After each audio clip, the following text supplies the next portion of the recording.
নতুন বছর মানে নতুন দৌড় নয়, নতুন করে সৎ থাকার প্রতিজ্ঞা।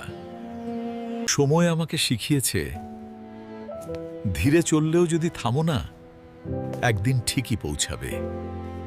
নতুন বছর তোমাকে বদলাবে না যদি তুমি নিজে বদলাতে না চাও।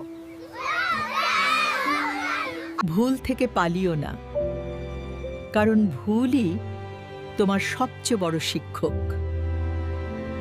নতুন বছরে বড় স্বপ্ন নয়, প্রতিদিনের ছোট ভালো কাজই যথেষ্ট। যত বয়সী হোক, শেখা বন্ধ করলে মানুষ সত্যই বুড়ো হয়ে যায়। নতুন বছর মানে অতীতকে সম্মান, বর্তমানকে দায়িত্ব, ভবিষ্যৎকে আশা। এই বছরে একজন ভালো মানুষ হওয়াই হোক তোমার সবচেয়ে বড় সাফল্য।